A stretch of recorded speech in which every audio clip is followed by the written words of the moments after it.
नमस्कार. कथावेलींच्या या निवांत कोपऱ्यात तुमचं मनापासून स्वागत.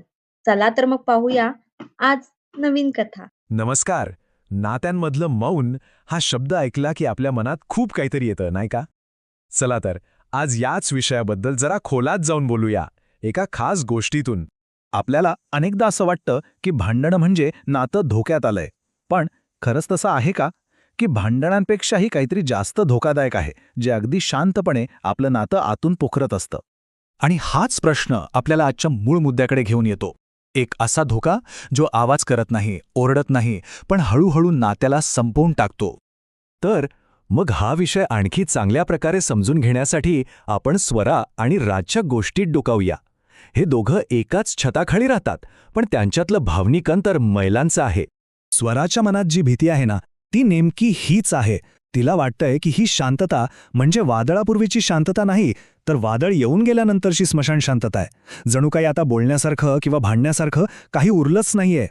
स्वरासाठी हे वाढतं भावनिक अंतर कोणत्याही भांडणापेक्षा जास्त त्रासदायक आहे.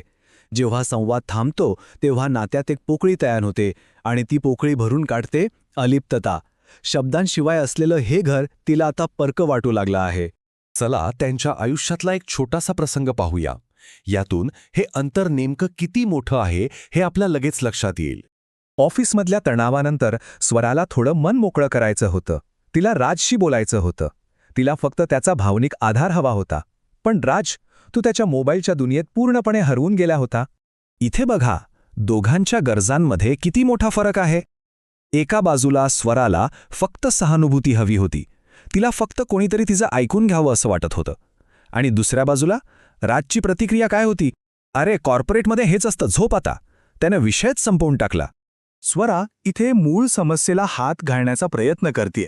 त्यांच्यात जी खोल दरी निर्माण होतीये त्याकडे ती त्याचं लक्ष वेधून घेऊ पाहतीये. आणि राजची प्रतिक्रिया? तो तिच्या बोलण्याचा अर्थच वेगळा घेतो. त्याला वाटतं की ती तक्रार करतेय, त्याला त्रास देतेय. तो म्हणतो, मी दमून आलोय, मला शांतता हवीय. झालं, संवाद तिथेच पूर्णपणे थांबला. आणि याच एका क्षणात स्वराला जाणवतं की तिच्या शब्दांना, तिच्या भावनांना आता राजच्या आयुष्यात काहीच किंमत उरलेली नाहीये. आणि हेच मौन, हीच शांतता तिला आतून खात होते. जणू काही तिचं अस्तित्वच पुसलं गेलंय.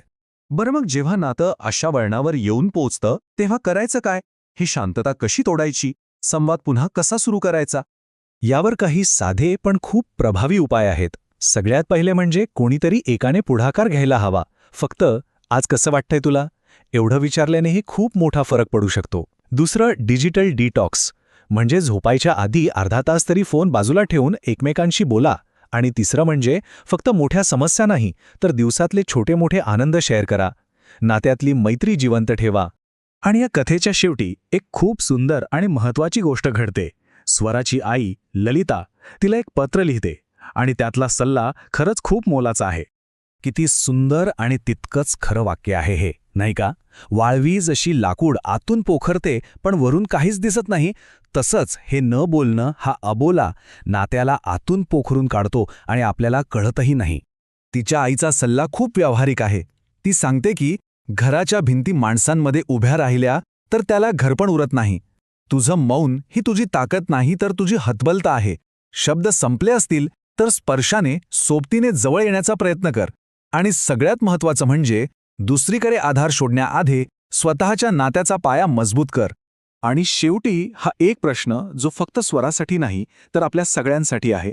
जोडीदाराने फक्त आपलं ऐकून घ्यावं ही जी अपेक्षा असते ती खरंच कधी पूर्ण होते का? किंवा आपण ती कशी पूर्ण करू शकतो यावर विचार करण्याला लावणारा हा प्रश्न आहे, नाही का?